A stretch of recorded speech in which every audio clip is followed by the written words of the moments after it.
Bienvenidos amigos a esta reflexión del día de hoy. Saludo fraterno y cordial a todos los que ven mi reflexión todos los días y me acompañan a hacerla. Bueno, la reflexión de Dios es para todo el mundo. Y el que quiera oír, pues que oiga. Es evidente que si es para todo el mundo, solamente el mundo se refiere a los que quieran escuchar la palabra de Dios. Porque esto es algo que está escrito en la Biblia. El mismo Jesucristo lo dice en repetidas ocasiones, que aunque el mundo se le ha dado la palabra de Dios, no todo el mundo la quiere escuchar. Y esa era una discusión que él tuvo con los fariseos y los ancianos en su tiempo. Él predicaba con autoridad, pero ellos no querían escucharla, ellos no querían entender lo que él predicaba y por eso se presentan tantos inconvenientes en el tiempo de Jesucristo. Él sabe que lo van a matar, él sabe que va a ser condenado a muerte, él sabe que por las enseñanzas que él está dando lo van a juzgar y lo van a condenar a una crucifixión, pero que él sabe también que él va a resucitar al tercer día. Pero él también sabe que la palabra de Dios le va a llegar a unos cuantos. Pero el Señor también sabe que a esos cuantos es porque el Padre les va a dar el entendimiento para que entiendan la palabra de Dios, para que comprendan. Porque Él sabe todo eso. Y por ello hoy nosotros, que sencillamente nos llega la palabra de Dios, como se acuerdan ustedes de esa parábola del sembrador, que él sale el sembrador a sembrar y tira semilla y una cae al borde del camino, otra cae sobre rocas y otra cae sobre espinos. Pues bien, esa palabra de Dios es esa semilla que cae en el mundo entero, pero que en muchos cae sobre espinos, en otros cae sobre rocas y en otros cae al borde del camino. Pero también dice la palabra de Dios al final, pero que en otros cae en tierra fértil.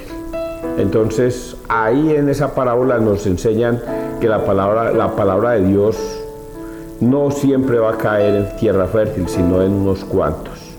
Y el Señor sabe que quien escoge a esas personas es el mismo Padre, Dios. Sí, Padre, tú me los has entregado y yo los he cuidado. Y nadie viene a mí sino a través del Padre que los ha elegido. Entonces todo esto tiene que ver con lo que yo voy a predicar ahora. Esto que yo voy a predicar no es para todo el mundo, es para el que quiera escuchar. Ya Dios sabrá si usted quiere escuchar o no quiere escuchar. Vamos a persignarnos, muchachos, y vamos a entregar nuestra mente, nuestro corazón, nuestro espíritu a Dios, así sean estos 5, 20 o tantos minutos que vamos a dedicar. Sí, persignémonos entonces en el nombre del Padre, del Hijo, del Espíritu Santo. Amén. Primera lectura, Génesis 9, del 1 al 13. Pondré mi arco en el cielo como señal de mi pacto con la tierra. Dios bendijo a Noé y a sus hijos diciéndoles: creced, multiplicaos y llenad la tierra. Todos los animales de la tierra os temerán y respetarán. Aves del cielo, reptiles del suelo, peces del mar, están en vuestro poder. Todo lo que vive y se mueve os servirá de alimento. Os lo entrego lo mismo que los vegetales. Pero no comáis carne con sangre, que es su vida. Pediré cuentas de vuestra sangre y vida, y se las pediré a cualquier animal. Y al hombre le pediré cuentas de la vida de su hermano. Si uno derrama la sangre de un hombre, otro derramará la suya, porque Dios hizo al hombre a su imagen. Vosotros creced y multiplicaos, moveos por la tierra y dominadla. Dios dijo a Noé y a sus hijos: yo hago un pacto con vosotros y con vuestros descendientes, con todos los animales que os acompañaron, aves, ganado y fieras, con todos los que salieron del arca y ahora viven en la tierra. Hago un pacto con vosotros. El diluvio no volverá a destruir la vida, ni habrá otro diluvio que devaste la tierra. Y Dios añadió: esta es la señal del pacto que hago con vosotros y con todo lo que vive con vosotros, para todas las edades. Pondré mi arco en el cielo como señal de mi pacto con la tierra. Palabra de Dios, te alabamos a ti, Señor Jesús. Vean, en esta primera lectura ya entendemos que el texto se basa en pondré mi arco en el cielo como señal de mi pacto con la tierra. Ayer yo se los explicaba, el diluvio, cuando vino y destruyó al mundo entero y solo salvó a 8 personas, Noé y su esposa, Sem, Cam y Jafet, que son los hijos de Noé y sus esposas. Salvó a 8 personas. Y el resto todo el mundo ahogó, animales y toda la tierra fue inundada. Y por supuesto salvó animales, salvó aves y bueno, eso ya está escrito allí. Y él dijo que hizo que él, antes de eso, él dijo, me arrepiento de haber creado al hombre. Y se arrepiente el Señor de haber creado al hombre. Pero luego encuentra a un hombre justo que es Noé. Y entonces él toma la decisión de darle otra oportunidad a la raza humana y efectivamente le da la otra oportunidad. Y por ello permite que Noé se suba a una barca, a un arca, y salve a animales y salve a su familia. Pero el resto ahoga a todo el mundo, porque el mundo, también lo leíamos estos días, que el mundo Dios lo hizo bueno, pero el hombre desde su juventud tiende a pecar, a obrar en la maldad, y eso lo leíamos también esta semana. Hoy es continuación de todo eso. Aquí vamos a encontrar unas cosas que nos dejan perplejos, pero esto me sirve para dar una enseñanza. ¿Cuál es esta? ¿Qué es esta? A ver si la encuentro rápidamente. De alimento entregó aquí, a ver, están en vuestro, a ver si lo logro entender y se lo explico ya. Crecer, multiplicado y llenar tierra, todos los animales de la tierra os temerán y respetarán. Aves del cielo, reptiles del suelo, peces del mar, están en vuestro poder. Todo lo que vive y se mueve os servirá de alimento. Todo lo que vive y se mueve os servirá de alimento. O sea que animales y vegetales servirán de alimento al hombre. Os lo entrego, lo mismo que los vegetales, pero esta parte me confunde y lo tengo que decir para los adventistas, que los adventistas y sobre todo los adventistas y testigos de Jehová se confunden, porque dice, pero no comáis carne con sangre, que es su vida. Pediré cuentas de vuestra sangre y vida y se las pediré a cualquier animal, y al hombre le pediré cuentas de la vida de su hermano. Oiga, no comáis carne con sangre. Y es allí donde los testigos de Jehová y los adventistas, creo que los adventistas también dicen que ellos no pueden comer carne, porque aquí dice que no puede comer carne con sangre, que no se puede, y que no se puede hacer transfusiones de sangre, que porque la sangre es vida, y entonces si usted hace una transfusión de sangre le está quitando la vida a una persona y se la está dando a otra, y que eso es pecado, que eso no se puede hacer porque así está escrito. Y aquí es donde ellos se confunden. Literalmente pareciera que eso dice,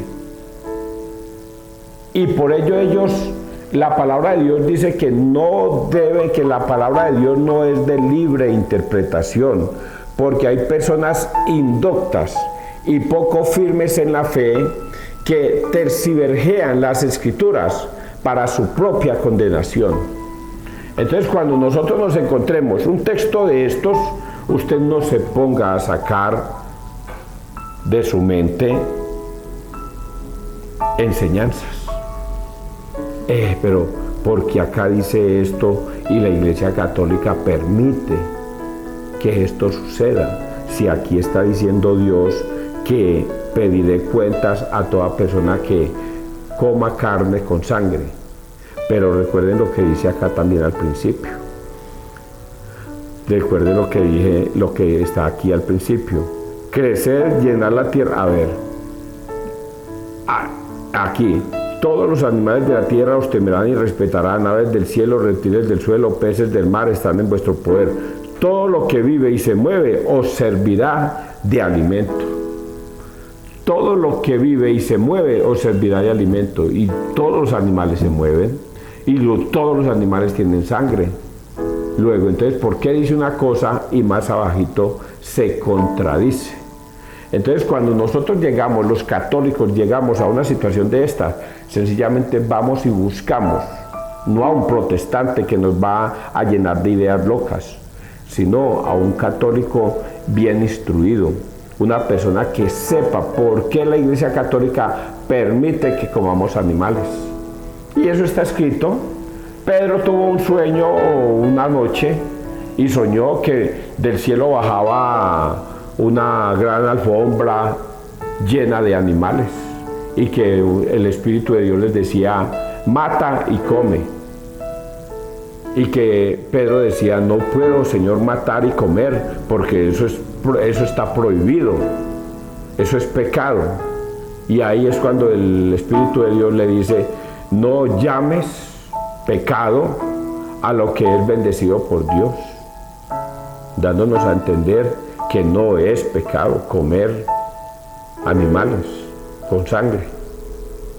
Entonces es una mala interpretación que nosotros a veces nos hacemos creyendo tener la razón, que porque aquí lo dice, pero que debemos ponerle más cuidado a la doctrina de Jesucristo.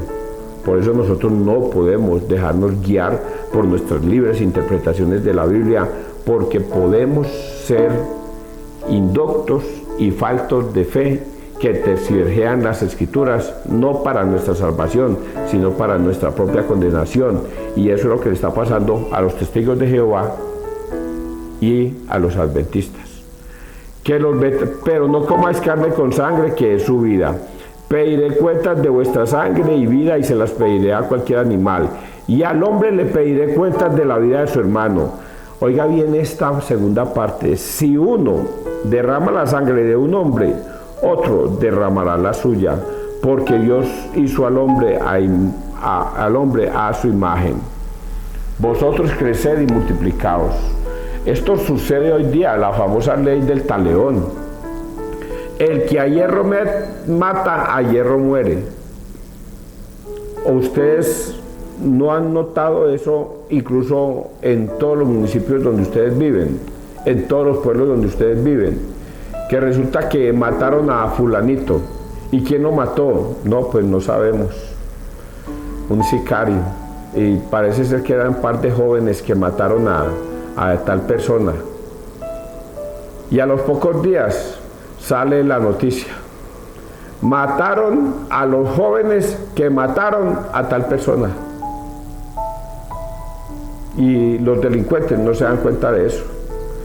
Los guerrilleros, ustedes mismos ven en las historias, y a veces yo presento en los grupos, cómo los guerrilleros en guerra contra el ejército. Y luego vemos a un montón de guerrilleros tirados al borde de la carretera muertos, y subiéndolos en volquetas y tirándolos como si fueran ganado a un basurero. ¿Y quiénes eran esos guerrilleros? Hombres que mataron a otros. ¿Cuántos? 2, 3, 10, 15, 20, 50 hombres malvados que mataron. Y al poco tiempo también ellos mueren. Y uno se pregunta, ¿y dónde está la sabiduría de esos pobres tontos? ¿En dónde les quedó la sabiduría? Al que hierro mata, a hierro muere. Hoy mataron, mañana van a matar, pero saben que en poco tiempo ellos también van a morir. Y entonces van al infierno. ¿A dónde van a ir a parar estos pobres hombres?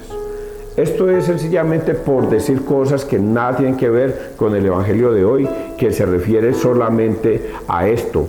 Yo hago un pacto con vosotros y con vuestros descendientes, con todos los animales que os acompañaron. Haré un arco en el cielo, que es el arco iris, para sellar ese pacto. que no volverá a haber un diluvio nunca más. Ya Dios no va a volver a destruir la tierra con un diluvio. Así es que así llueva, relampaguee, vayan muchos días de Dios no va a inundar la tierra porque la va a respetar ese pacto que ha hecho con el hombre. Vamos a leer el Salmo 101. El Señor desde el cielo se ha fijado en la tierra. Los gentiles temerán tu nombre, los reyes del mundo tu gloria. Cuando el Señor reconstruya Sión y aparezca en su gloria y se vuelva a las súplicas de los indefensos y no desprecie sus peticiones. Quede esto escrito para la generación futura y el pueblo que será creado alabará al Señor. Que el Señor ha mirado desde su excelso santuario, desde el cielo se ha fijado en la tierra, para escuchar los gemidos de los cautivos y librar a los condenados a muerte. Los hijos de tus siervos vivirán seguros, su linaje durará en tu presencia, para anunciar en Sión el nombre del Señor y su alabanza en Jerusalén. Cuando se reúnan unánimes los pueblos y los reyes para dar culto al Señor. Palabra de Dios. El Señor desde el cielo se ha fijado en la tierra. Vamos a leer el Santo Evangelio y ahorita empatamos todo. Marcos 8, 27-33. Tú eres el Mesías, el Hijo del Hombre, tiene que padecer mucho. En aquel tiempo Jesús y sus discípulos se dirigieron a las aldeas de Cesarea de Filipo. Por el camino preguntó a sus discípulos: ¿quién dice la gente que soy yo?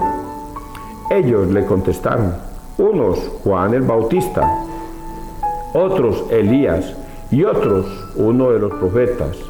Él les preguntó: ¿y vosotros? ¿Quién decís que soy? Tomando la palabra, Pedro le dijo: tú eres el Mesías.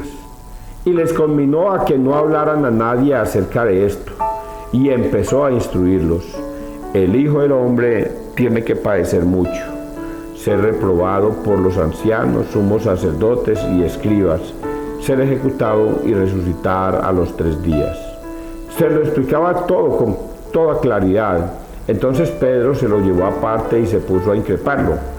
Pero él se volvió y mirando a los discípulos increpó a Pedro: ponte detrás de mí, Satanás, tú piensas como los hombres, no como Dios. Palabra del Señor, gloria a ti, Señor Jesús. Bueno, acabamos de leer a Marcos 8, del 27 al 33. Una lectura similar a esta está en Mateo 7, Mateo 16, 13. Hay una lectura similar, solo que en Mateo 16, 13 está toda la versión, más lo que le dijo Pedro, más lo que le dijo Jesús a Pedro, que le entregó su iglesia y que las puertas del infierno no prevalecerán y que todo lo que ates en la tierra quedará atado en el cielo y lo que desates en la tierra quedará desatado en el cielo. Pero acá en este texto Marcos obvia esa parte, no está escrita, dando a entender algo como que Mateo es el único que va a anunciar que Jesucristo le entrega su iglesia a Pedro para que él sea el que pastoree el rebaño, para que él guíe a su rebaño, al rebaño de Cristo.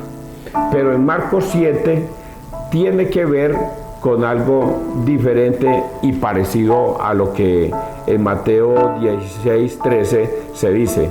Jesús le pregunta a sus discípulos: ¿quién dice la gente que soy yo? Y aquí esto lo vamos a aplicar al mundo de hoy, a la vida cotidiana, a usted y a mí. ¿Quién dice la gente que es Cristo? Y para usted y para mí, ¿quién es Cristo? Y entonces algunos decían que él era la reencarnación de Juan el Bautista. Y otros decían que tú eres Elías reencarnado. Y otros dicen que usted es el profeta. Pues bien, si nosotros fuéramos juiciosos y nos fuéramos a preguntar a la gente, ¿quién dice la gente que es Jesucristo? Seguramente que vamos a encontrar muchos conceptos. Si vamos y le preguntamos a los testigos de Jehová, ellos dicen que Jesucristo es un superhéroe, es un Superman, pero que no es Dios, solamente es un Dios pequeño.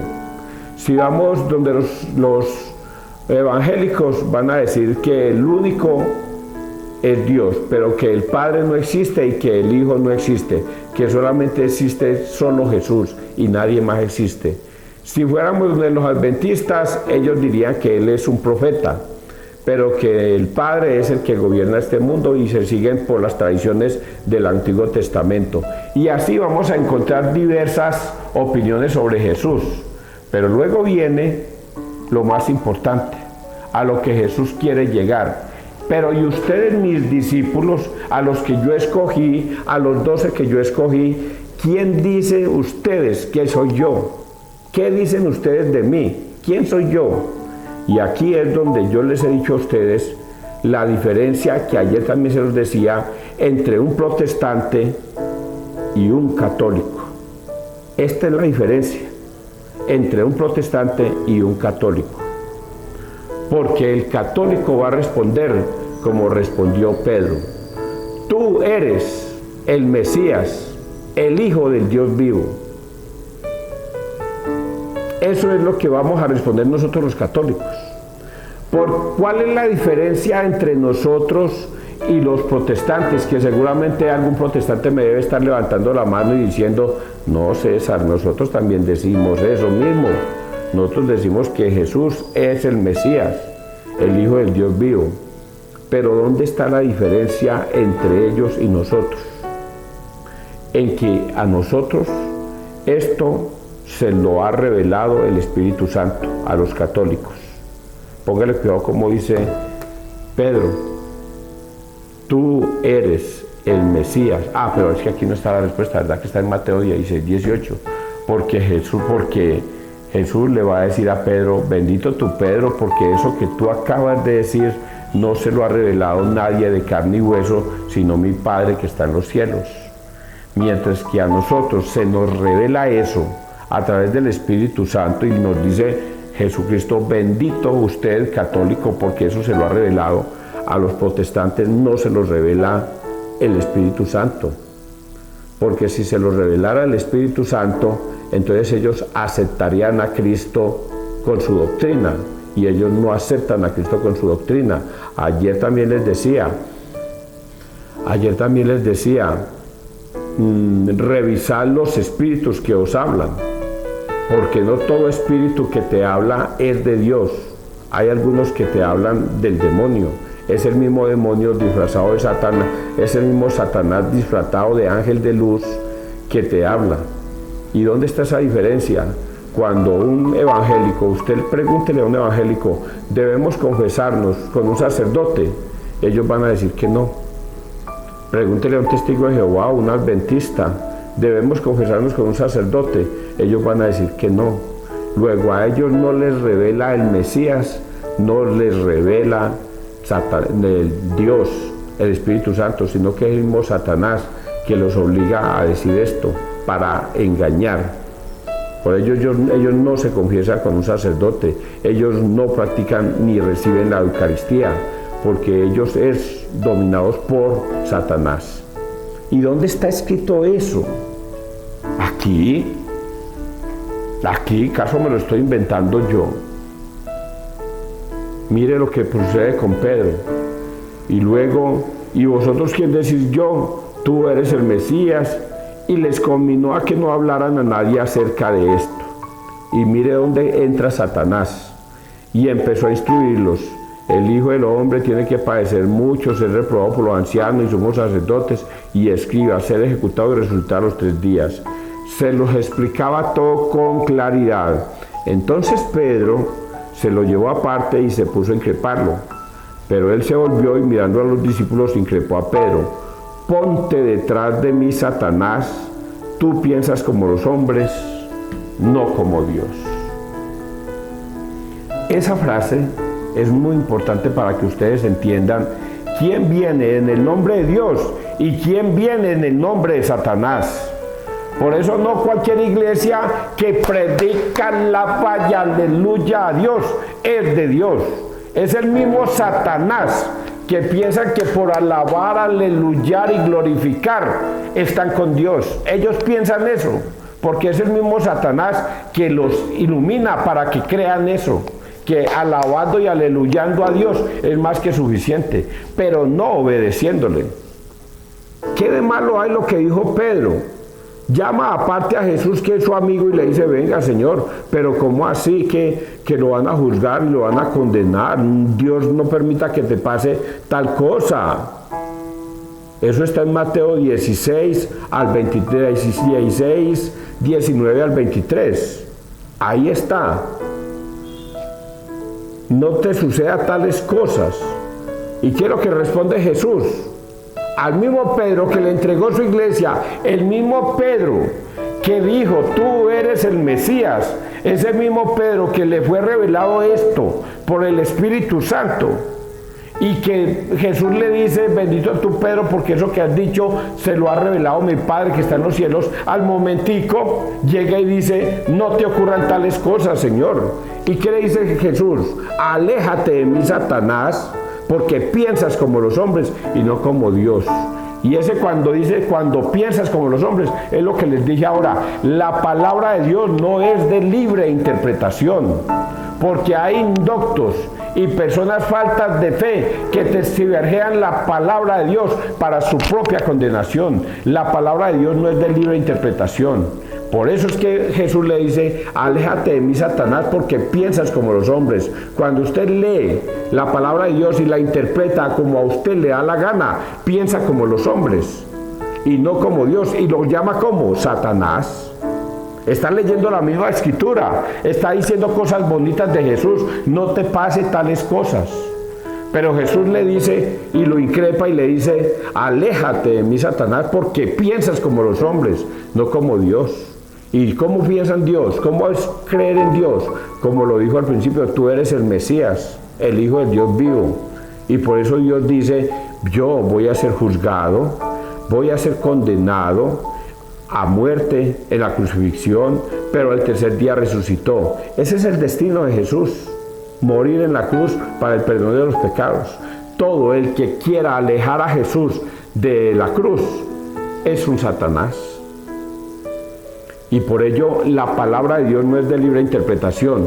Si en Juan 20, 21, 23 Jesucristo dice: vayan, a quienes les perdonéis los pecados les quedan perdonados, a quienes se los retengáis les quedan retenidos. ¿Qué está diciendo Jesús?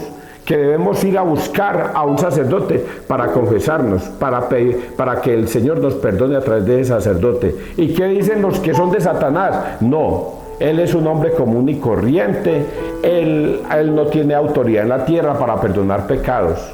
¿Está en el nombre de Jesucristo? ¿En el nombre del Espíritu Santo? No, es Satanás el que le está diciendo que no vaya a buscar la confesión. Y en Juan 6, 53, yo soy el pan vivo bajado del cielo: quien coma de mi carne y beba mi sangre tendrá vida eterna. Quien no coma de mi carne ni beba mi sangre no tendrá vida eterna. ¿Y qué dicen los discípulos de Jesucristo?